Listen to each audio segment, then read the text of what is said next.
better member hanggang sa ikaw ay naging sa paglilingkod, sa pagsolwin, sa pag-aakay sa Panginoon, sa pamilya, maging sa pera, tayo ay mag-seek na improvement at sana maging pagpapala po ang mensahe po ng mga awitin na amin pong aawitin.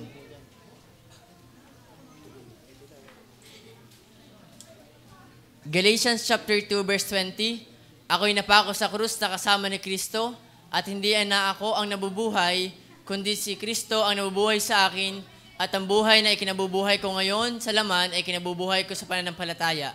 Ang pananampalataya na ito'y sa anak ng Diyos na sa akin ay umibig at ibinigay ang kanyang buhay dahil sa akin.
Na nagpapahapay dito at doon at dinadala sa mga magkabi-kabila ng lahat ng hangin ng aral sa pamamagitan ng mga dayan ng mga tao sa katusuhan ayon sa mga lalang ng kamalian. Kundi sa pagsasalita ng katotohanan na may pag-ibig at magsilaki sa lahat ng mga bagay sa Kanya na siyang Pangulo sa makatuwid bagay si Jesucristo.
Kong minamahal, kayong magsitatag, huwag makilos, na laging sumasagana sa gawa ng Panginoon.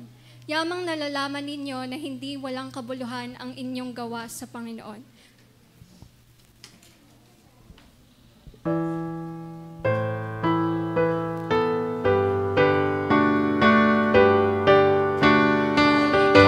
Maligaya ang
sapagkat hindi ko ikinahihiya ang ebanghelyo, sapagkat siyang kapangyarihan ng Diyos sa ikaliligtas ng bawat sumasampalataya, unay sa Hudyo at gayon din sa Griego.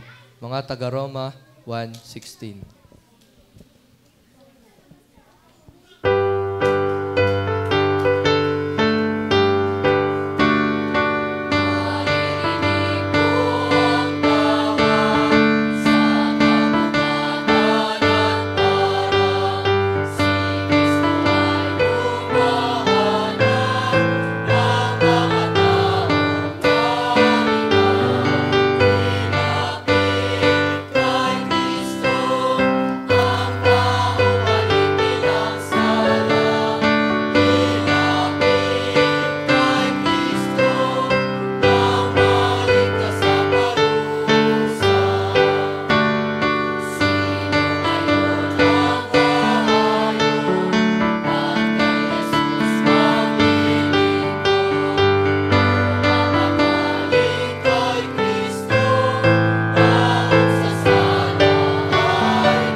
Noong taong mamatay ang Haring Uzzias ay nakita ko ang Panginoon na nakaupo sa isang luklukan, matayog at mataas, at pinuno ang templo ng kanyang kaluwalhatian. Sa itaas niya ay nangakatayo ang mga serapin. Bawat isa ay may 6 na pakpak, na may 2 na nagsisitakip ng kanyang mukha, at may 2 na nagsisitakip ng kanyang mga paa, at may 2 na naglilipad sa kanya. At nagsisigaw ang isa't isa at nagsasabi, Banal, banal, banal ang Panginoon ng mga hukbo. Ang buong lupa ay napuno ng kanyang kaluwalhatian.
At kung inaakala ninyong masama na maglingkod sa Panginoon, ay piliin ninyo sa araw na ito kung sino ang inyong paglilingkuran.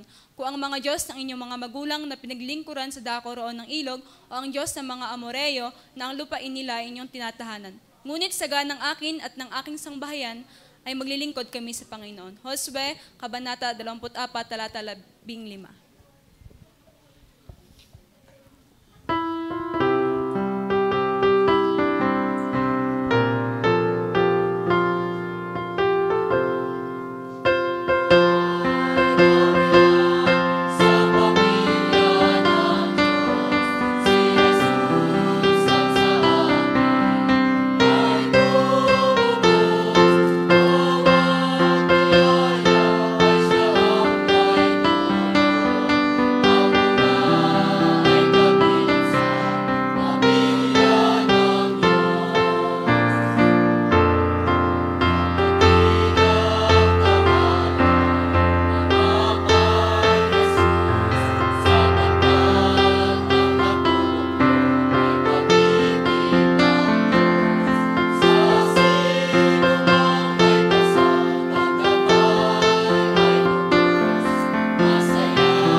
Huwag kayong magtipon ng mga kayamanan sa lupa, na dito'y sumisira ang tanga at ang kalawang, at dito'y nanghuhukay at nagsisipagnakaw ang mga magnanakaw.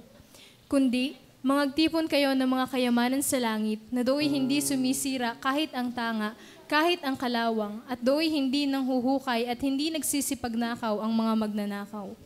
Sapagkat, kung saan naroon ang iyong kayamanan, doon naman doroon ang iyong puso. Aliwa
Silago kayo sa biyaya at sa pagkakilala sa ating Panginoon at tagapagligtas na si Jesus Kristo. Sumanya nawa ang kalwalhatian ngayon at magmakailanman siya nawa. Better than before this 20